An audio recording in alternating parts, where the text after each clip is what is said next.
अस्सलाम वालेकुम, क्या हाल है आपको। उम्मीद है कि आप सब ठीक ठाक होंगे, खैरियत से होंगे। हम भी ठीक ठाक के खैरियत से हैं। तो हमने आज डिसाइड कर लिया हम क्या बनाएंगे। हमने पता है क्या डिसाइड किया, हमने डिसाइड किया कि हम आज चिकन बना लें।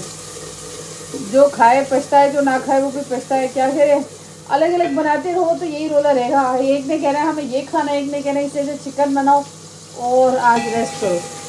नहीं तो दो खाने बनाती हूँ मैं, दो खाने बना के रख देती हूँ। तो मैंने सोचा कि मैं चिकन बना लेती हूँ। और क्योंकि अब टाइम जो है ज़्यादा होता जा रहा है, बच्चों के आने का टाइम होने वाला है, तो मैंने सोचा कि जल्दी जल्दी करके ना एक तरफ ये काम कर लें। और आप सुनाइए, आज आप क्या बनाएंगे आप लोग। और प्याज, जो बाज़ प्याज़ें ऐसी होती हैं कि बहुत ही अच्छी होती हैं, और लाल वाली जो प्याज होती है ना, उससे बहुत ज़्यादा ना आँखों से पानी आता है। तो अगर प्याज को सजा के रख लो ना, काट के उसी वक्त डाल देना, तो आपकी आंखों में पानी नहीं आएगा।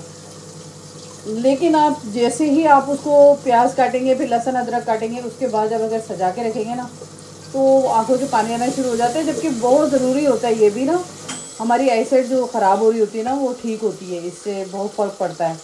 तो ये कभी कभी ऐसे कुछ लोग तो ऐसे करते हैं कि इसका प्याज का पानी निकाल के सिलाई में डाल के आंखों के अंदर लगाते हैं ताकि हमारी आईसाइट सही रहे। पुराने ज़माने के लोग, कुछ लोग तो अभी तक जो है टोटकों पे जी रहे हैं। और मैं समझती हूँ ये ज़्यादा अच्छा है बनिस्बत टैबलेट खाने की, ये चीज़ें इस्तेमाल करें तो ज़्यादा अच्छा रहता है। मुझे ना बचपन में, अब तो खैर इतना नहीं है, लेकिन बचपन में मुझे ना घूमने फिरने का बड़ा शौक था। मैं कहती थी कि मुझे पार्क लेके जाओ, मैं कहती थी मुझे ज़ू लेके जाओ। तो मैं ना इस तरह, मुझे बड़े शौकीन थी इस चीज़ों में, घूमने फिरने की बहुत शौक था। और कोई इतना और कोई ख़ास ऐसा शौक़ नहीं था, लेकिन घूमने फिरने का और मैगज़ीन का बहुत शौक़ था, किताबें पढ़ने का बहुत शौक़ था मुझे ना। तो मैं अपने मेरे जो पेरेंट्स थे ना, मेरी वालदा थी, मैं उनको कहती थी कि मुझे लेके जाएं घुमाने फिराने इधर इधर इधर इधर। तो वो बेचारी करती तो थी जितना होता था हमसे। बाकी मेरे घर फ्रेंड्स आते थे तो मैं उनके साथ खूब बातें करती थी, बड़ा मज़ा आता था। बहुत अच्छा टाइम स्पेंड किया मैंने अपने फ्रेंड्स के साथ। खैर, तो वो जो एक दफ़ा तो मेरी जो फ्रेंड थी, उनकी अम्मा नाराज़ हो गई। वो उसको मैथ नहीं आता था, तो वो मुझसे मैथ सीखने आती थी। मेरा मैथ माशाल्लाह अच्छा था शुरू से, तो वो मुझसे ना मैथ सीखने के लिए आती थी। तो उनकी अम्मा, मेरे एग्ज़ाम हुआ हमारा, तो मेरे जो नंबर थे ना, मेरे ज़्यादा आ गए। अब भाई मुझे तो आता था मैथ, उनकी बेटी के नंबर कम आ गए। उनकी अम्मा मुझसे इतनी नाराज़ हुई, उनकी अम्मा ने कहा मेरी बेटी के नंबर कम क्यों आए, ये तुम दोनों की दोस्ती थी ना, इस वजह से ऐसा हुआ। तो मुझे इतना प्यारा इनाम मिला, जबकि वो मेरे घर मैथ सीखने आती थी, मैं उसे समझाती थी।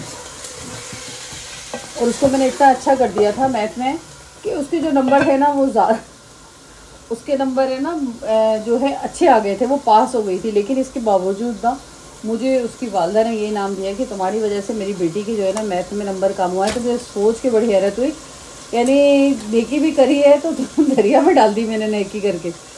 तो मेरे घर इस तरह हुआ करता था। और मैं हंसती रहती थी अपने फ्रेंड के साथ, वो भी आती थी, तो वो मज़ाहिया तबीयत थी, तो मैं भी मज़ाहिया तबीयत थी, हम हंसते रहते थे बचपन में ना।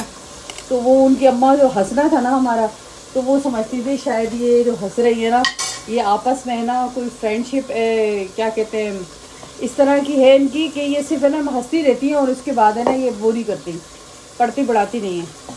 तो बस ये तो बातें होती हैं। बाद में जो पेरेंट्स होते हैं ना, उनको समझ नहीं आती कि उनका बच्चा कितना मानी में है, और बस इल्ज़ाम देने के लिए आराम से इल्ज़ाम लगा देते। कुछ लोगों का भी ये हाल होता है कि जी उनका बच्चा होता कुछ भी नहीं है, और उसके ऊपर इतनी दूसरे बच्चे के ऊपर इल्ज़ाम लगा देते हैं। जो पढ़ने लिखने वाला बच्चा होता है ना, उसके ऊपर इल्ज़ाम लग जाता है, और जो निकम्मा बच्चा होता है ना, वो इस वजह से उनकी अम्मा बचत करवा लेती है अपने बच्चे की कि दूसरे ने बिगाड़ दिया, जबकि बिगाड़ता कोई नहीं है।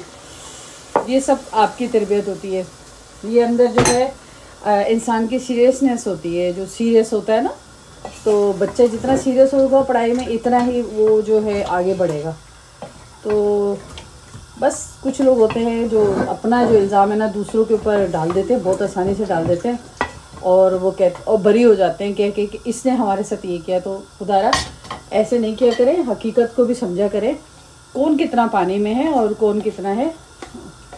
मेरी वीडियो पसंद आई तो like share and subscribe please, subscribe please. अल्लाह हाफिज़।